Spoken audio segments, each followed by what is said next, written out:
হাইমসর আসার পর বন্ধুরা বললাম একান ছবি তুলি লে বন্ধুর অবস্থা। বন্ধু তো চুলের মধ্যে মানজা টানজা মায়েরা হুলুস্তুর কি একটা মুরেদ বেতু এনে চোখ করে সাইড হয়েছে, দেখতেছে কি রে ভাই কি কইলো আর কি হাফের খেলা শুরু হয়ে গেল। ইন্ডিয়া চালাইন ভাই সিপ একটা কি না কি সুন্দর করে একান একান করে বাগড়ে লিতেছে। ইসমাইলকে দৌড়মিয়ে মেজাজটা খারাপ হয়ে গেছে, বেগিন দিয়ে আর দায় এক গেলে ঢুকাই। ইসমাইলের এই অবস্থা দেখি তো আলাইনের মাথা মাথা করা হয়ে গেছে, গালি একটা দিচ্ছে মুখে ভিতরে। আমি তো তাদের অবস্থা দেখে পুরোই হতাশ, কি আর করবো কিছু। এই ফাঁক দিয়ে গেছিলাম বন্ধু কামরুলে একটু পাওয়ার খাওয়া। বাবুর বাবু এতে এমন আগ করছে আগে টেলা পুরো বোতলে ঢুকি যান। আসসালামু আলাইকুম গাইস, কি অবস্থা সবার, কেমন আছেন? চলে যাচ্ছি আমরা আজকে হাইমসর যাওয়ার পর তো আপনাদের যে প্রাকৃতিক দৃশ্য এমনকি আশেপাশে যে দিক আমি চেষ্টা করবো আপনাদের মাঝে সবকিছু শেয়ার করার জন্য। তো ভিডিওটি দেখতে সাথে থাকুন। এখান থেকে মুরাদ ভাই উলুস্তুর টানতেছে গাড়ি, আর ক্যামেরাটা যখন মুরাদ ভাইয়ের সামনে নিয়েছি বাবুর বাবু মুরালি এসে একটা দিয়েছে কলজাটা পুরো সরত হয়ে গেছে। এই ফাঁক দিয়ে আমি বন্ধু ইসমাইলের বললাম কি রে বন্ধু তুই আসুন না কিনলে তুই একটা মুরালি হাসি দে। এই মুরালি হাসি ঠেলা লাই গেছে সামনের দিকে জাম, আমরা আস্তে আস্তে করে যাইতেছি, কি আর করার কিছুই করে না, জাম ঢেলে ঢেলে। তো আমরা যাইতেছি ফাঁক দিয়ে আপনাদেরকে দেখানোর চেষ্টা করতেছি আশেপাশে যে প্রাকৃতিক ভিউ। বাবুরও দেখছিনি তার অবস্থা, এদের গেলাম বাইরে আস্তে আস্তে যা আইন লাগতেছে কি সুন্দর এদের টানের রূপের টান উলুস্ত। ইসমাইল বন্ধুর এই টান দেখে আমার কাছে গলা শুকায়। তো বললাম যে বন্ধু থাম আমরা একটু চা খাই নি। তো আমরা গাড়িটা ব্রেক করে এখানে চা খাইতে আসলাম। আশেপাশের যে দোকানে যে মানুষগুলো বসে আছে তাদেরকে আমি দেখানোর চেষ্টা করলাম। দোকানদার ভাইকে বললাম ভাই আমাদেরকে চারটা চা দেন। ভাই কি সুন্দর দেখতেছে কেটলির মধ্যে চা সিগনাল লাড়া দেওয়া দেয়, চা নাই, আহারে কপালটাই খারাপ। পরে আর কি করে দুঃখের সাথে আমরা গাড়ির মধ্যে উঠি আবার চলে যেতেছি হামসার উদ্দেশ্যে। তো বন্ধু ইসমাইলে গেলাম বন্ধু তুই যদি এবার জোরে চালাস তোরে কিন্তু গারামো, তুই কিন্তু আমার পিছনে আসস, তুই চালাস গাড়ি।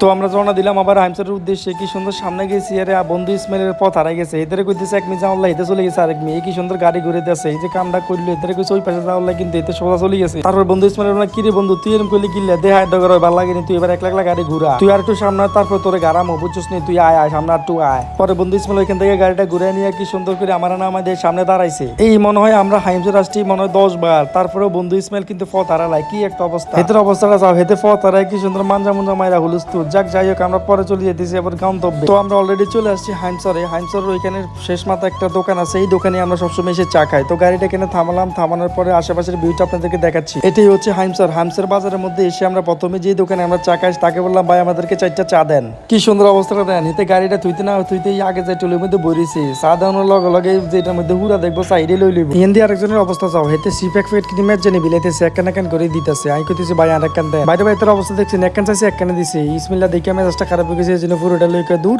এতে বেশি পেট পেট করে, এই কারণে সবগুলো একসাথে খাইলাম। আলাইন ভাই হিন্দি জানি মনে মনে কি একটা কথা কইছে ইসমাইল রে, আমি তো এটা কইগুলা দেখে পুরোই হতাশ, কি আর করবো কিছুই করার না। বাবুরে চাওয়াইতার অবস্থা আবার ঢুকে গেছে দোয়ানের ভিতরে ঢুকিয়ে কি আর বিটু আমরা করে দেয় হিন্দি আর একটা দিয়ে দিছে পাওয়া দিয়া কইতাছে এটা কেউ দিচ্ছে, এটা শুধু তোল্লাই বুঝু তুই এনে বামালের ভরপুর যে কোনো সময় তোর খাপ দিতে হারে। এখন ইসমাইল কি কেউ বলছে, ইসমাইলে বলছে আমি একটা স্পিড খামো। কি সুন্দর স্পিডটা লয় এতে এক ডক মারছে, আবার মোরের বাইরে দিতেছে। মোরদ ভাই কি সুন্দর ডক ডক করে খাইতেছে, আর ইয়ান ইসমাইল কইতেছে দেখ একটা অবস্থা। আমি চাইছি একটা স্পিড আমারটার মধ্যে কিরকম ভাবে ভাগ লইতাছে। ওরে বাবুরে দেখছি অবস্থা দেওয়ানোর আগে এক ডক আবার মার দিছে। ইসমাইল তো এই সমস্ত কাহিনী দিকে পুরি মাথা গরম। এবারে এক কইতেছে দেখ আর কত দিছে, জিদ্দি মিদ্দি কি সুন্দর করে প্যাকেট পুকেট খুললে আর কত দিছে, এত মাথা পুরে গেল। হিন্দি আই জানি কি একটা ভুলে কইলেছে নাটা খাপ দেন হচ্ছে। এই ফাঁক দিয়ে হয়ে গেছে চা। বাবুর অবস্থাটা দাও, সার মধ্যে জানি সিপ করতে কিন্তু দিছে। ইয়াতে মুরাদ ভাই ওহ কি সুন্দর একটা চুমুক লইছে। পরবর্তীতে আমার চাটা লই আমি চলে যেতেছি দৌদা নদীর পাড়ের দিকে। এই ফাঁক দিয়ে ওরে বাইরে ভাই যে একটা চুমুক দিয়ে চালান ভাই শান্তি।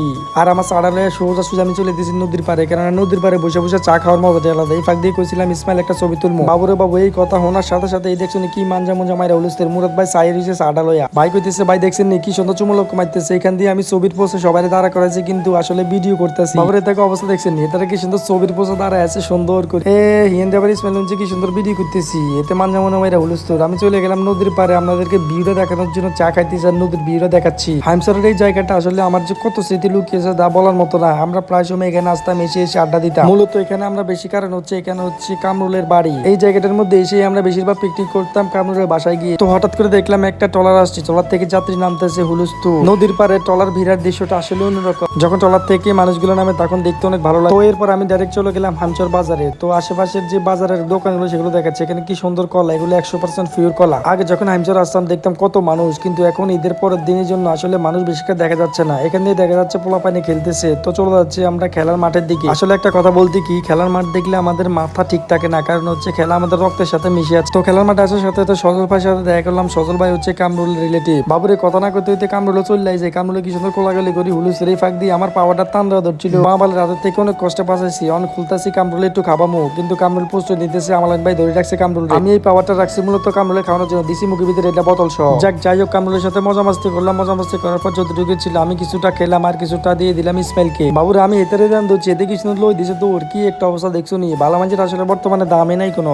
পরে গেলাম বন্ধু তুই আমার কাছে আবার আইস, তোরা যদি না গাড়াইস এখানে এখানে দেখা যাচ্ছে আমাদের খেলার মাঠের আম্পায়ারকে, কিন্তু আম্পায়ারকে খুব ভালোই লাগতেছে, মোটামুটি বাবরে চুল রাখছে, ভালোই মানাইছে। কবে যেরকম একটা শরীর করতে পারবো, বাবুর অবস্থাটা দেয় কিন্তু খেলাধুলা শুরু হয়ে গেছে। তারপর আমি বললাম ভাই আমিও খেলবো, কি সুন্দর আমার এই কথা করার সাথে সাথে ব্যাটিং এ নামাই দিছে। ব্যাটিং এ নামাই দেওয়ার পর আমি তো উলুস প্রস্তুত নিতেছি, আজ যা খেলা জিতাম, চলে গেলাম ব্যাটিং করতাম, কি সুন্দর উরুম দুরুম প্রস্তুত নিতেছি। বাবুরে প্রথম বল যেমনি মোটামুটি গুডলাইনে বলটি ছিল, তারপর আমি চেষ্টা করছি মারার জন্য। আমগো বিপক্ষ দল মোটামুটি 12 ওভারে 47 রান লইছে, কিন্তু অবশ্যই জিতাম। সেই শর্ট ক্রিজের মধ্যে 12 ওভারে 47 রান এটা কোনো ব্যাপার না। কি সুন্দর করে বল করতে স্যার, বোলিং অনেক চাপ দিয়ে বল করতে, উল্টা পাল্টা ঘুরলে ডাইরেক্ট আউট হওয়ার সম্ভাবনা বেশি থাকে। তাই আমি চেষ্টা করলাম একটু আস্তে আস্তে দিয়ে খেলার লাই। বাবুরে মারি দিছি 4 উগা মারি দিতে আমি মহা খুশি বাবুরে। তারপরেও হাইছি 4 উগা মারি, খেলাটা মোটামুটি সামনের দিকে আগাইছি। 4 উগা মারি তো হুলুস্তুর খাপাইতেছি, পরে বলো 4 মারবো। আমার টার্গেট হয়েছে 47 রান, আমি একলাই নিয়েছিলাম বাবুরে। এই বলটা মাইচার লাগানোর লগে লগে চলে গেছে আউট হয়ে। আহারে কি একটা সিটির অবস্থাটা চাও। আজকের ভিডিও পর্যন্ত আমি আপনাদেরকে চেষ্টা করছি হাইমসারের ভিডিও দেখানোর জন্য। এটা হচ্ছে আমার হাইমসারের মূলত ব্লগ। তো ভালো থাকবেন।